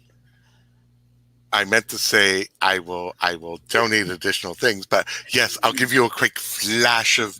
Hopefully, I will have my. Let's see. We're supposed to open up June 2nd because we're still in lockdown. I should be able to get cleaned up by then. I'm so confused. Flash you. $10. I'll flash you $10. Yeah, I thought you meant like flashing, like woo. No. Not until I get back to my own fitness routine and get some swimming in and get the COVID belly down. Oh, I got my gym membership. I've been swimming. Oh, cool. Oh, everything's still locked down except for the outdoor stuff nowadays. So. Yeah, I have to make appointments, and the lifeguard kind of hates me. Why do you say that? Well, you have to understand, like I'm very weird in my neighborhood. Like I mean, maybe I should develop an accent or something. Why do they think you're weird? Oh, because I ask a variety of weird questions like, oh, what does the chlorine taste like? You've never tasted chlorine before? Well, I just wanted to know if they tasted chlorine and whether or not it has more chlorine than usual. So I wanted them to drink it. Yeah, exactly. Yeah. I'd be Also, like, I was messing with you guys, but yes, I am a very strange person. And sometimes, are you trying to say you can hook me up with the lifeguard? Is that what you're trying to tell me? oh yeah, are you kidding me? Any lifeguard, they're easy. Oh, vintage, so much knowledge and wisdom I must transfer to you as we debate. Right? Dude, when you go to the gym, that's pretty much what you do. You just sort of like eyeball people and then you just sort of, make a little wiggle or something and you meet in a sauna. It's a thing. Certain gyms, yes, but that's another subject. Certain gyms, but my dear vintage, that's a whole other episode that I don't think our sweet host is ready for. No. That's not why I go. Shan used to have her sexy show, and that went away. Yes, I know, but I mean, yeah, we can discuss that on how certain elements of our society meet at times. Yes. Yeah. Y'all are going to make me afraid to go in there to my massage chair. No. Your massage chair already has an intention. And what's that intention? Just wants to massage you good. It's just an electronic thing. It's in a place situated for your pleasure. I'm not going back on that hydro one anymore, that's for sure. No. Well, you didn't know how to work it. And oh my gosh, if Eden had video of that, I would have loved to seen it. The expression on your face would have been priceless. It would have been amusing. I looked like a fish flopping. That's what it felt like. No. It was not fun. Oh, it could be. See, I used to love it when I was traveling and you took all the international ferries like in Vancouver or in New Zealand, and they'd be the long, big, kick-ass ferries. Oh, that kind of ferry. Yeah, and the water would get rough and all that because you're going through all the different channels, and I'd be running from one end of the ferry to the other, taking pictures, and other people would be like hanging on to the seats going, "Are you crazy?" Why, yes, I am. I may not be back here again for a long time. I need to enjoy every aspect of it. Yep. I love it. Are you crazy? Why, yes. Yes, I am. Oh, yeah. I don't mind boats and stuff like that. It was just, I don't know, the thing was too hot and it just didn't, you know how you want to ease into it and feel comfortable and almost sleepy? Yeah, jacuzzi. That's the jacuzzi moment. I don't want to go slipping and sliding down like a water slide while I'm trying to jacuzzi. That's why there are no jacuzzi water slides. That's ridiculous. Yeah, it was just like a bed like you go to the doctor on almost. And you lay on it and then it had all this like water feeling underneath it. Yeah. Yo, it sounded bad before, but now you're just making it more traumatizing. It would probably be better if it was more like those slow waves that come in, on those lakes. Yeah, it was not anything like that whatsoever. No. Mm-mm. No, and right beside you, it had a picture of a man to show you where the waves are going to hit you any second. No. You know what? To be honest, though, if anything discomforting would happen, if I had JC Bears, like, all right, now you're about to witness some discomfort. The waves are going to be whipping and sliding. Just take a moment. I wouldn't mind. There's original Dawson Girl. Hello, oh, wow. Dawson Girl. I feel so guilty. I used to work at Six Flags, and I'd have to get on that thing to announce the ride. You had that voice? Oh my gosh, I totally called it. So you have to go on the speaker, but I would change my accent because I'd get bored. Like to what? Good afternoon, ladies and gentlemen, and welcome to the Great Six Flags Air Racer. Oh my gosh, that is awesome. Now, if you had any people from Britain visiting, they'd be like, She's not from Britain or Scotland. It's a mix of Scottish and British. Who is that girl? Maybe. A phony. A fake. Yeah, but I really don't see British people going to Six Flags, to be honest. Oh, all kinds of people go to Six Flags. From Really? I've all never over been. the world. I've always wanted to. Never been. I've always wanted to go because I've never been. From all over the world, just like Disneyland, they were at Six Flags. And I never even knew that Texas had been under 6 different flags, and that's where it came from. I didn't know that.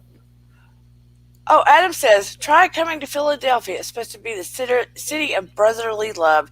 It's the total opposite. And the original Dawson girl's laughing at me. She's laughing at me. See, I don't know. You see, this is the thing. Like up here, they say, Toronto people are all cold and stuck up and so forth. And you have to remember, half of our city's population weren't born here. They either immigrated or they moved here. So when I went traveling out west, they said, oh my God, don't tell them that you're from Toronto. Don't tell them that you're from Toronto. And I went out there, and I think it's really a lot of times how you approach. Yeah. Like I always remember, even if I've had the most nastiest morning, when I go into that morning meeting with my fellow coworkers, inside I may be cursing, I stubbed my toe, my coffee wasn't ready, whatever. But in there, it's like, it's hump day. Oh, yes, it's Wednesday. It's just 2 days to Friday. And then the weekend's here. It's like, I think it's all in your approach. But I will try it. If I ever get to Philly, I will try that, and I will report back. But I found that when I've traveled in the U.S., Miami, San Francisco, New York City, even Buffalo, I've never really had someone be mean to me. So maybe I've just been lucky. Yeah. And sometime, again, I'm going to reinforce, if you raise your energy, it makes a difference. Your vibe attracts your tribe. You think I'm lying? I'm not lying. No, like I said, I think it just depends on how you approach people. Like when I go to Montreal, I always make sure I refresh my French. It's touristy French, greet them. If I was to go somewhere that was predominantly Spanish speaking, I'd have to learn some Spanish, vintage.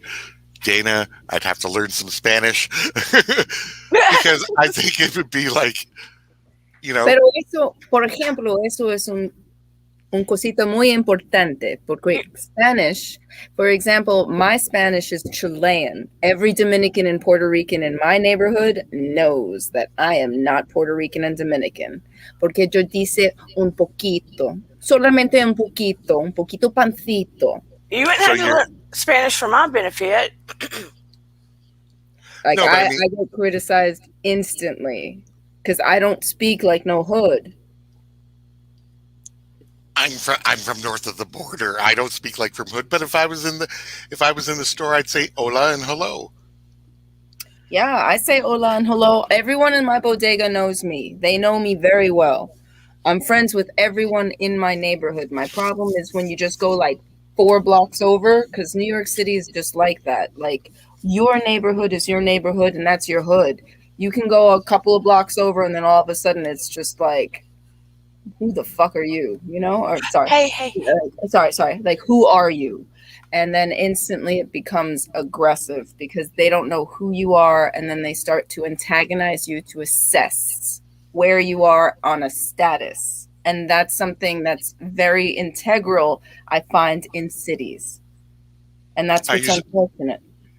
If I've come across some situations like that, I said, oh, I'm lost. I'm trying to get to here and here, and I'm looking for this. And they're like, oh, where are you from? And then I tell them, and they're like, oh, okay, well, you really shouldn't be here after this time. And you should go here, here, and here. And then they go, okay, Pappy. And I'm like, okay.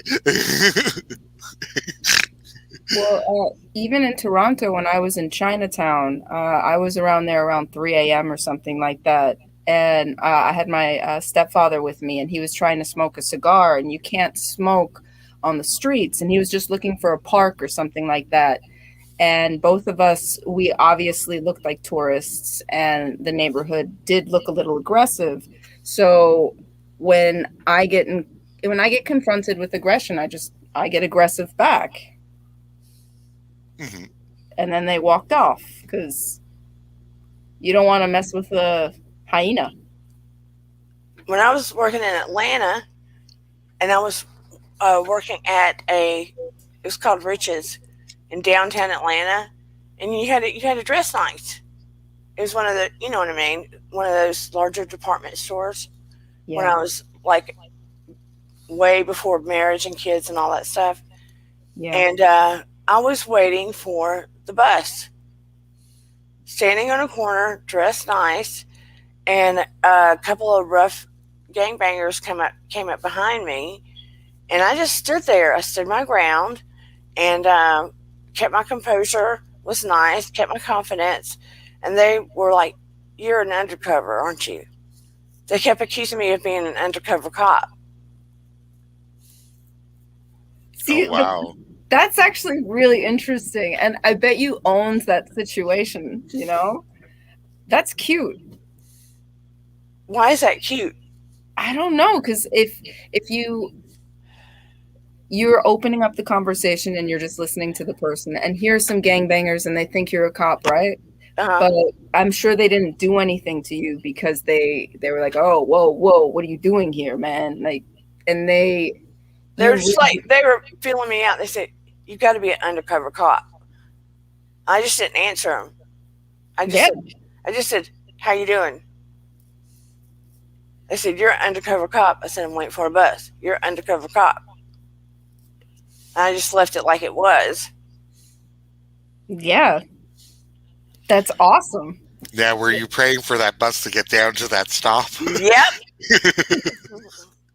But I kept thinking, why do you think I'm an undercover cop? I remember an episode of Up and Adam, and Pops asked, what do you think my past job was? And Miriam, you, and everyone was like undercover cop or PI or something. Yeah. And everyone guessed correct because he just has that kind of atmosphere. For you, if you told me you were an undercover spy, I'd be like, yeah, that sounds about right. You could be, one of those Bond agents. Oh my gosh, that would. Oh yes, I could see that. That's so funny. Yeah. Agent, not the side. Whatever. No, not the side chick. The one of the Bond agents. Yeah, agent. Like you could go into a room all slicked up and then just start to assess the people in the room and report back. Yeah. Oh, was it Hedy Lamarr? Hedy Lamarr was like a spy? The actress? My grandpa used to say something about somebody like that. No, Hedy Lamarr, I think she helped with the codes. Yes. Computer codes and code breaking.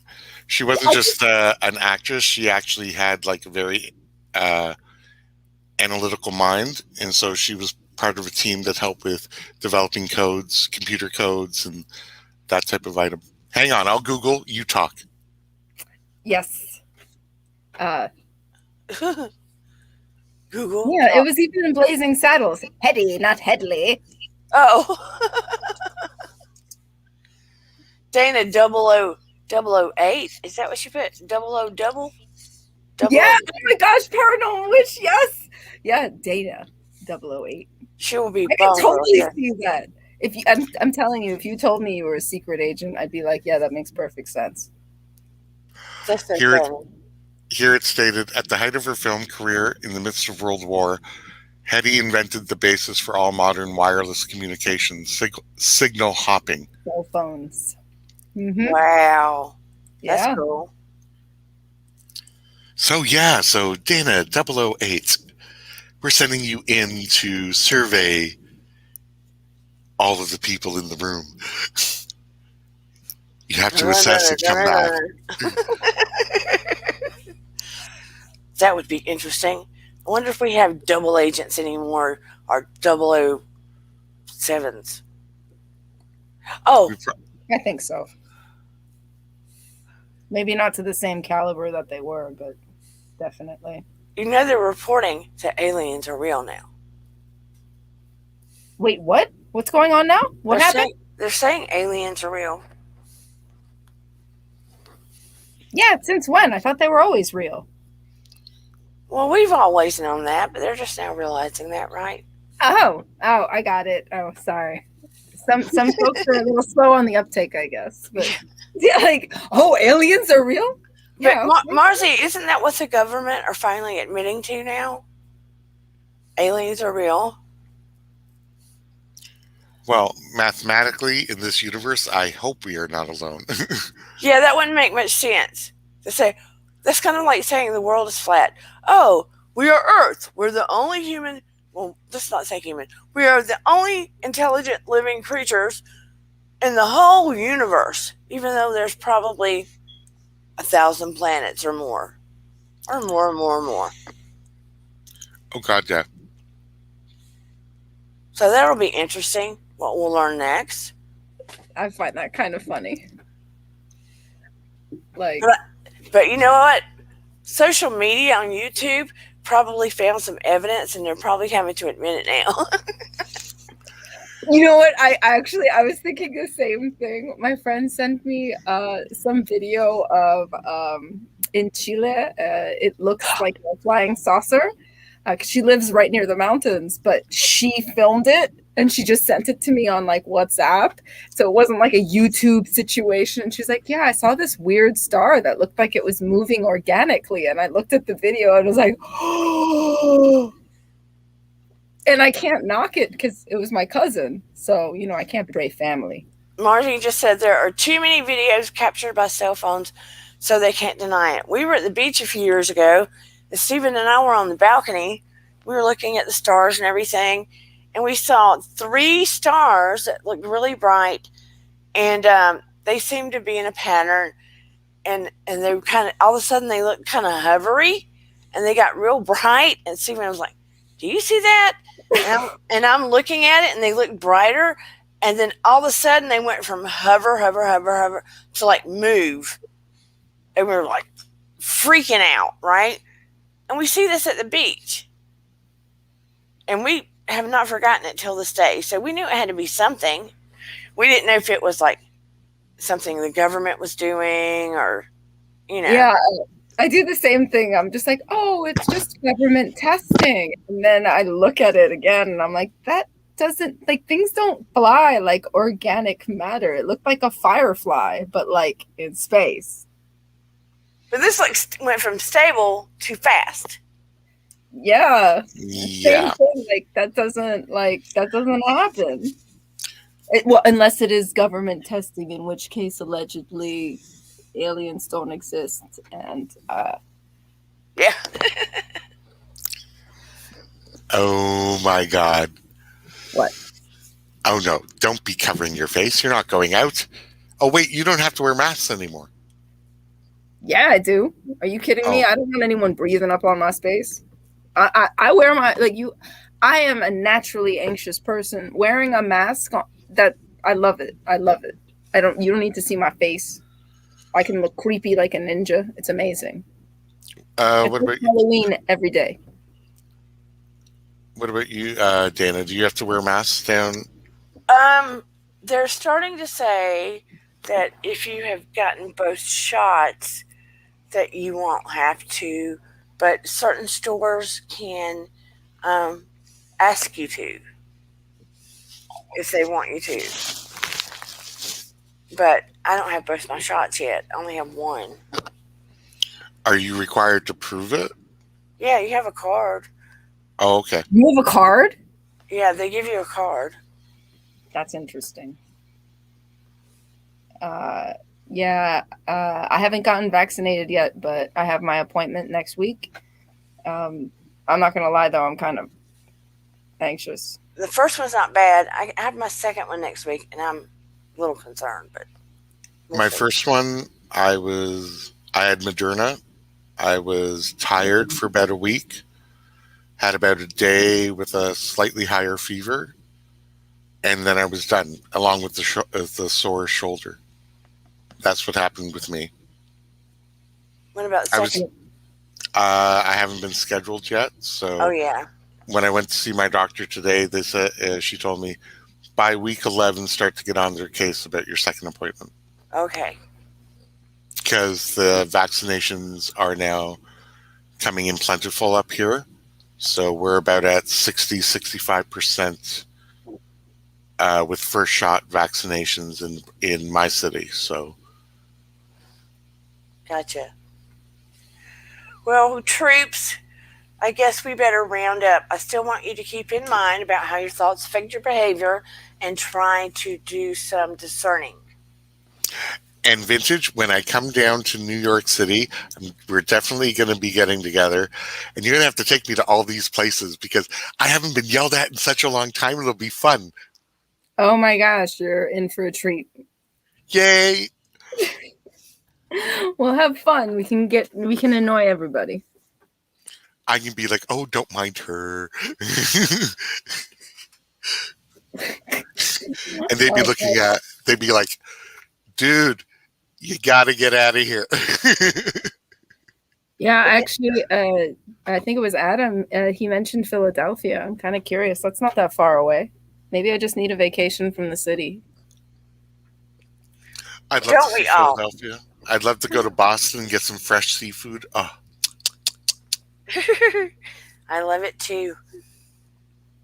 and just think, we can one day all head down to Atlanta. Hint, hint. Yeah. I can meet everybody. Oh my god, that'd be so cute. All right, guys, thank you so much. I love Dana Days. And I hope that your day is so much better. Again, we love you, Vintage. Yes, and if you give me your email, I will send you a lovely little email that you can just insert different things, and then you can send it off to that place. Okay. We're not going to let them stand for that. Mm-mm. Nah, I already spoke to my sister. She's gonna encourage me in the morning, and we're gonna go over there. Hello, people. Good. Well, I love you all very much. Yes, we'll keep you encouraged. Let's change your mindset a little bit, Vintage. And try a different approach. Just try a different approach. Sometimes, just a smile and a nod can go a long way. Yeah, you can still be firm and come off as an undercover cop. But don't give them that hyena smile. Like doing that. Don't give them that hyena smile that goes, like, yeah, smile. That's but if my face, though. No, it's not. That's what you think, but it's not. And I know you got to smile like that, like you just did. Yeah, don't try to get mean on me. I know that you can't. You cannot resist the bear. Oh, you're so cute. No one can resist the bear. But A few have. I appreciate everybody that's come to the channel. I'm so happy that the community's growing.